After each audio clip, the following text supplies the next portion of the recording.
Hey everyone, how's it going? Cell here, with a quick guide on how to unlock metacrafting mods. So metacrafting mods are a group of craftable mods that alter how items are crafted, hence the term meta.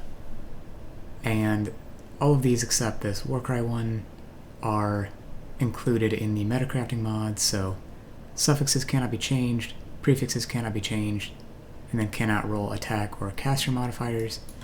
And there's also can have up to 3 crafted modifiers. Those 5 collectively are the metacrafting mods. These 5 mods are unlocked from completing a set of prophecy chains, followed by the Pale Court encounter. So if I look at my prophecies here, I currently have 3 out of 4 of them. At the first level, the 4 of them are the Plague Maw, Unbearable Whispers, the Unbreathing Queen, and the last one I don't have started is the Feral Lord. And like pretty much every other prophecy, you can mainly get them by seeking a prophecy at Nivali, but there are other ways to get them as drops and such as well. If you're in Trade League, you can also end up buying the final prophecy in the chain, which would be the Plague Maw 5, for example. They each have 5 steps in them, so you could buy an itemized version of the 5th prophecy in the chain and use that to add it to your prophecies, and that'll work just as well. If you're searching for them by yourself, as in seeking them prophecies repeatedly to try to get them, I would, if you have multiple slots open, as soon as you get a prophecy that's in the chain, complete it. And that means that you'll eventually have a greater chance overall of completing the prophecy in a lesser amount of coins, if that's important to you. If, again, you're on Trade League and just doing it yourself, or like swimming in silver coins, then it doesn't really matter as much, but that's one strategy to reduce the amount of coins you'll have to use. There are also more in-depth strategies that involve blocking prophecies, so like if you have a really common prophecy, you could hold that so you don't have a chance of getting that anymore, which means you have a higher chance of getting the prophecies in the chain. But apart from just mentioning that, I won't go into it further because this is more meant to be a quick guide on what exactly these chains are. Eventually, when you do either get from a prophecy or buy the prophecy for the 5th one in the chain, you'll be required to go to a specific area or even a map. Some of them require you to go to a map, a specific map actually, and there will be sort of a mini boss fight that will drop. It will always drop a piece of the Pale Court set of map fragments, has a chance of dropping a unique, and will leave a crafting plinth on the ground for you to click to unlock one of the 4 crafting mods that is not can have 3 crafted modifiers, because the 3 crafted modifiers is unlocking from running the Pale Court itself. I do have some example footage to run here in the background momentarily, but before that, I just want to thank everybody for the recent support on my videos. One of the recent ones I uploaded going over the new crafting recipes, vendor recipes rather, got huge support, so thank you very much for that.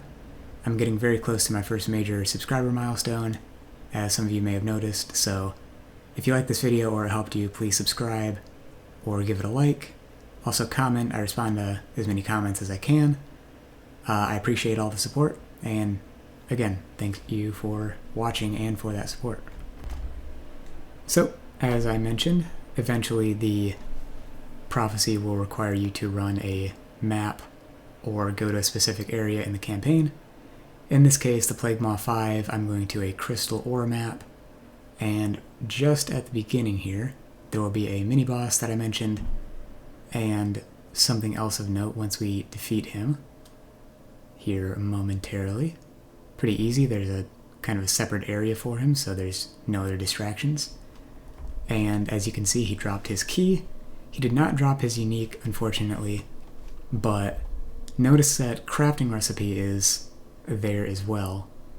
It can be really hard to spot sometimes if you're kind of in a rush or just not paying attention like I sometimes don't. So be sure to remember that and not forget as often as I do that these are there.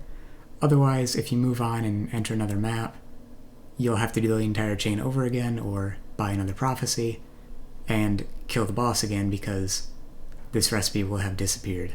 I kind of wish it unlocked automatically, but that's how it is, so we just have to deal with it for now. This is especially important because one of these chains requires you to finish the lab. I often do this at Uber Lab because it kind of coincides when with when I usually do Uber Lab. But in this case I did it with Medium Lab, Cruel Lab I guess, because I didn't want to risk like dying or something stupid. So yeah, if you're worried about that, I'd recommend running it in a lower difficulty lab so you don't end up dying and losing the crafting recipe and possibly your key as well. Then, once you have run all of your Prophecy 5s, you should have a set of Pale Court keys like I do here, and the Pale Court is pretty easy. It's kind of an old, outdated fight, so shouldn't give you too much trouble. There are 4 bosses, and each one will be immune except for one of them, and then they'll swap out in sequence here, as you can see, in a random order. And they are guaranteed to drop a unique, except it comes from the last boss you kill, so you only get 1 of the 4 uniques, and you have no agency over it because, again, it's random, but that's more of like a side thing and not really related to the crafting mods itself. So once you do end up defeating them, like I said, pretty easy, not giving me any trouble at all here, even on a not so great of a character. Once you defeat the last one, here in a moment, you'll see that somewhere on the ground up the stairs is the last crafting recipe, which is can have 3 crafting modifiers. So as I mentioned before, these mods fundamentally change how items are crafted or what things can be done to them in really powerful ways. So I've got an example axe here. In this case, the axe has 3 great prefixes and 1 suffix naturally, plus my crafted suffix. And so the axe is good enough that I want to spend exalts on it, at least in solo self-found. I wouldn't know about trade league, so always check prices on things before you attempt this. In this case, I can remove the suffix by going over to the bench and crafting prefixes cannot be changed and using a scour on it directly. This kind of goes against the normal grain of item crafting because typically a scour will just make an item normal, right? But because the prefixes cannot be changed, they cannot be removed.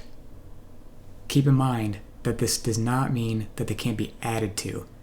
If you have an item with 2 prefixes and you craft prefixes cannot be changed and you reroll it with Harvest or a Chaos Orb or a Veiled Chaos Orb, something like that, you can have a prefix added because it does not change the existing prefixes. All the mods say are that prefixes or suffixes cannot be changed.